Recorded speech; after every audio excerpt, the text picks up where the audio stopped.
as you told us last year, you had never been traded in the middle of a year. Yeah. Do you feel like you have closure with Brooklyn? What do you mean closure?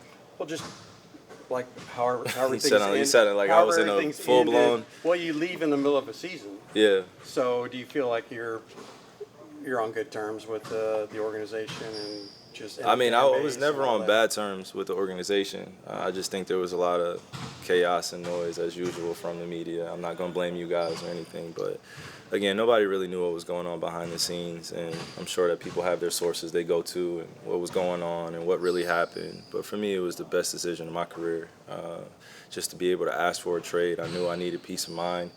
It was rough all the way around, after COVID and after the situations that took place there, circumstances that were either in my control or out of my control.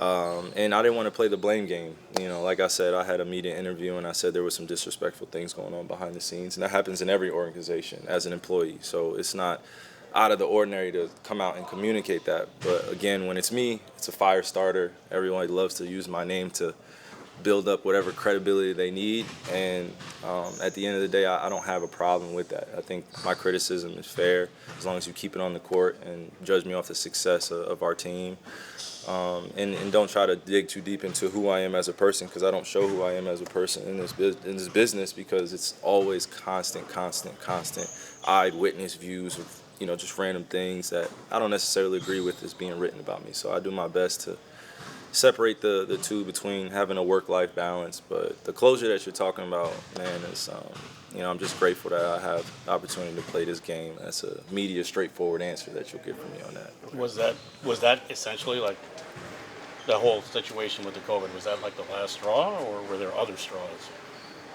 I mean, I was just trying to enjoy, the time that I had with some of my good friends and my peers in Brooklyn with James and KD and some young guys that we drafted.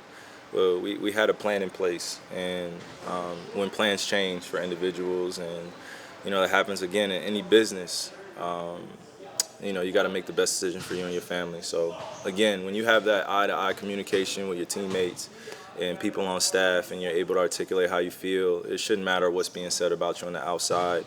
And being in New York, being in the media capital of the world, it's the most political place in the world other than like LA or, overseas places. But, I think that people carry or hold on to the weight of my words, and I'm not trying to put anybody in that predicament here or in Brooklyn. So, I'm just really trying to move past that, man, and hopefully everybody does the same. Being here in Texas, you realize obviously the thoughts about COVID and the approach to COVID completely totally different, man. Yeah. So has it occurred to you how things? Maybe Brooklyn should have just released me.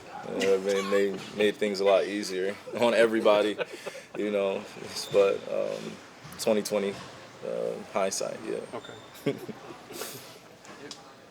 Yeah. Appreciate it. Okay. Thanks. Cool. Yeah. We're not a media